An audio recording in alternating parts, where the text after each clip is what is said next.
My name is Gichengo. I am the National Coordinator at the Institute for Social Accountability, TISA, which also convenes Okoa Uchumi, a civil society and citizen campaign coalition on the state of the economy and most of the impacts of very high debt.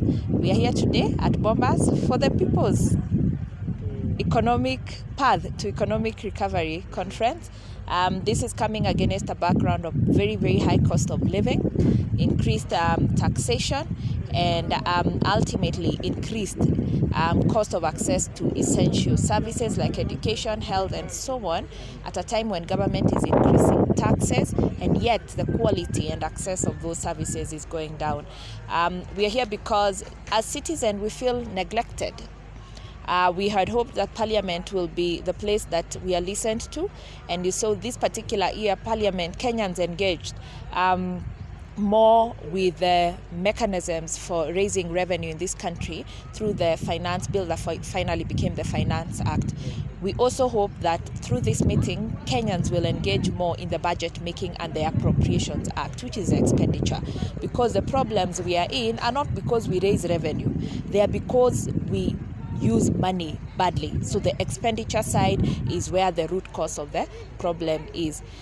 Thereafter, Kenyans had hope in NADCO, which sat here on our taxpayers' money. So we have come back here to remind them that the major thing that brought them to Bomas was nothing else other than the cost of living, and because they have decided not to skirt away from it and not provide solution, we are here to discuss those solutions. And when citizens come to discuss the solutions as citizens, then the people who are holding the institutions that ought to do this either must vacate, or now I would use the language of koto. Koto means you bend and prostrate before we the people and listen to us. If they do not, then they vacate. So we hope we'll come up with a strategy that speaks to as many Kenyans as possible, and also deploy a way of ensuring that we reach even those who are not here.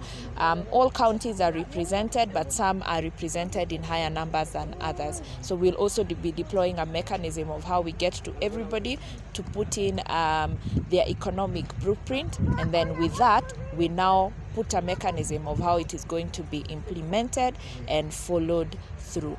Where do you think the root cause of this is? Because we have seen now we have our MPs, they are being forced to sign into the finance bill into law by the president.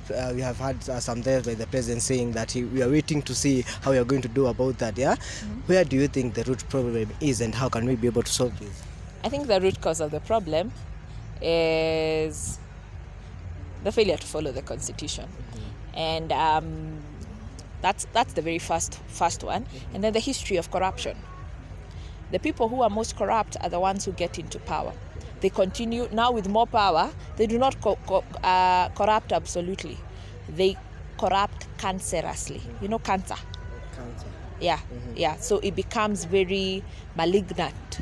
Inakula kila sehemu. So that particular level of corruption, and every time just thinking about yourself instead of the nation, is why we are here. Every person budgets for how they will gain from the national budget, as opposed to how every Kenyan will gain. Because of that, then they budget for corruption. We keep pushing the bills up. We do not plan properly for the debt that we acquire. Now we are in this hole.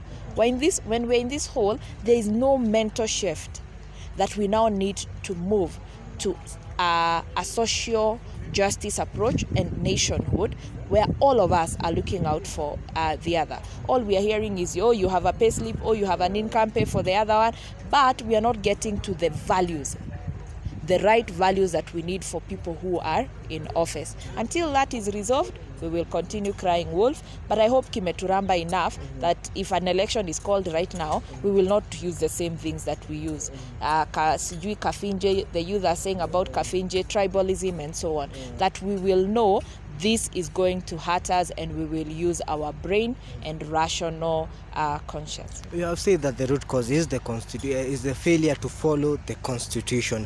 Whereas when we talk to some of the people, one of those who launched the commemoratum where we are at TISA, some of we have talked to today, they are saying that there needs to be a change with the system. Do you think that Kenya is ready to change the system? Which system?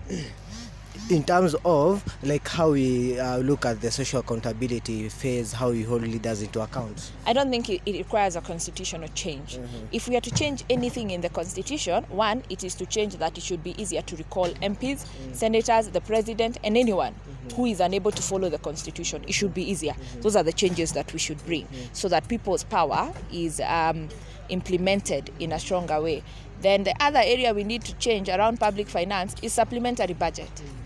It needs to be tightened because our treasury is highly indisciplined. They keep bringing supplementary budget every other time and unnecessarily. That's a second area we need to tighten. Public debt can no longer be a first charge.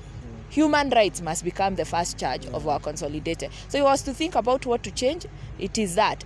And the problem has not been because it's in the constitution.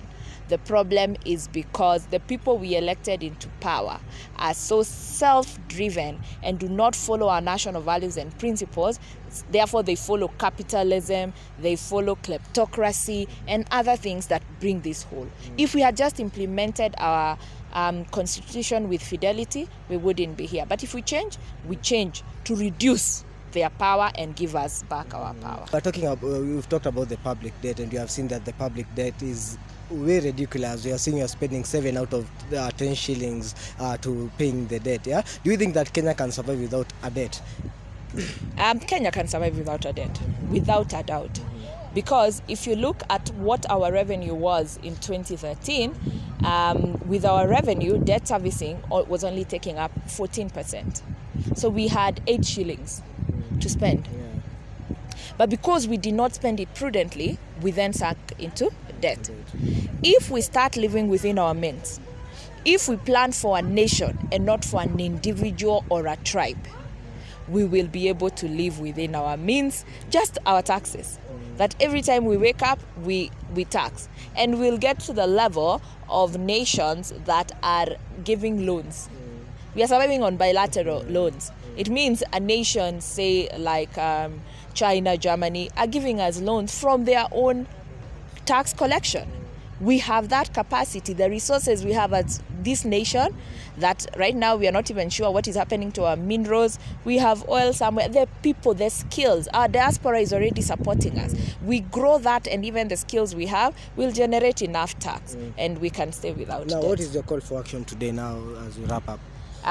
My call for action is hakuna sikukuu, Wakenya tujikaze, tukomboe uchumi. Thank you so much. Tunaona, tunasikia na tutabonga.